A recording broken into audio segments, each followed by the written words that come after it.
diskarte para sa yaman ni Lola. Hatid ng new best ever Sunsilk at Tide with power of safeguard. Yaman ni Lola. Ang nakaraan, sa yaman ni Lola. Kahapon, sumabak na sa unang pagsubok ang mga kusinero at kusinera. Sa unang bahagi ng pagsubok, nakita natin kung gaano sila kagaling manghuli ng mga palaka. Kanan, yan. Kanan kaliwa.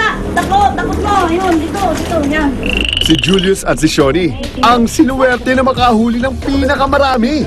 Ayan! Naka 22 o 22 sila na palaka. Maraming salamat. Makakabalik na muna kayo. Makakapagpahinga. Yan. At sinundan naman sila ni na Gilbert at kaya, Bernie. Maraming salamat. Makakabalik muna kayo doon sa inyong lugar. Naging madulas ang tagumpay para kina Maribeth at Janet dahil iilan lang ang palakang kanilang nahuli. At mga burn. Maraming salamat. Natawagin ko lang sila na kapareha. Pero umpisa pa lang ang patalbugan. Marami-rami pa silang pagdadaanan bago mahirang na bagong kusinero o kusinera ni Lola. Ulan ng pera, ang yaman ni Lola.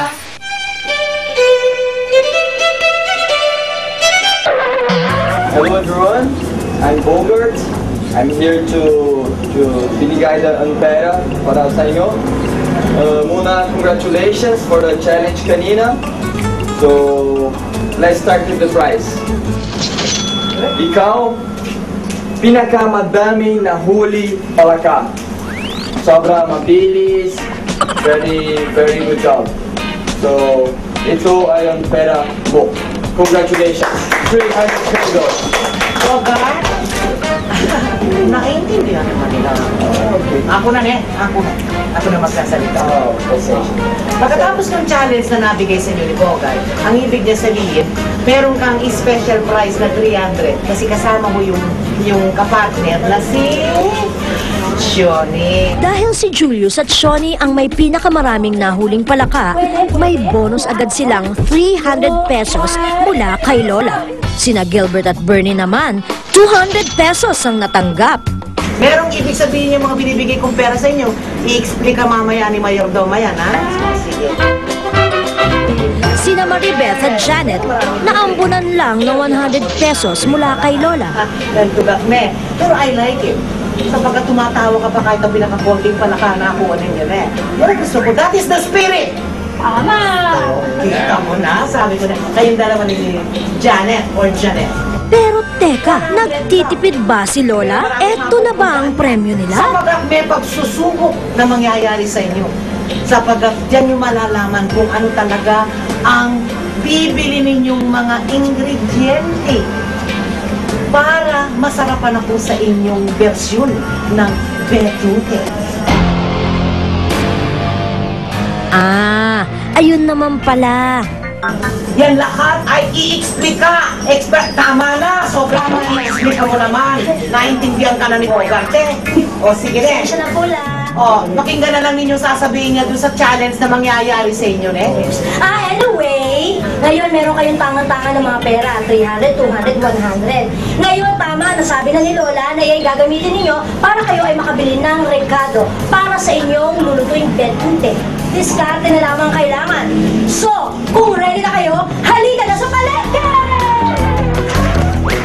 6 na contestant, iisa ang destinasyon, ang palengke. Dito sila mamimili ng mga sangkap na gagamitin para sa iluluto nilang relyenong palaka o yung tinatawag na betute. Dahil pihika ng panlasa ni Lola, dapat malagyan nila ng twist ang classic Kapampangan favorite na ito.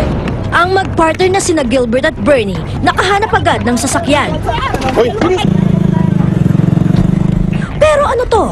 Julius at Shoni, makisabit ba? Pahihirapan nyo naman si kuya driver niyan. Kailangan talaga magmadali kami. Doon na kami sa likod talaga sumakay kung saan kami makakasingit para mabilis kami kaagad. Sina Janet at Maribeth naman, dumaan pa sa Santong Dasalan. Kuya! Sakay lang! Palengke!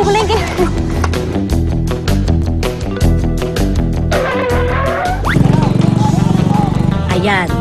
Ang kukulit nyo kasi, sabing di kayo kaya niyan eh.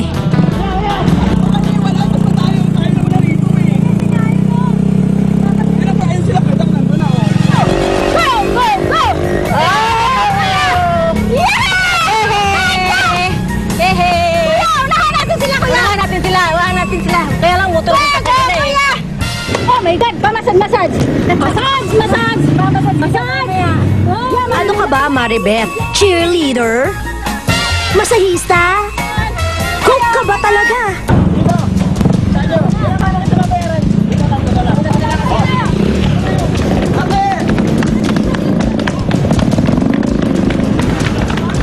Teka, Julius, bakit iniwan mo na si Ate Shoni?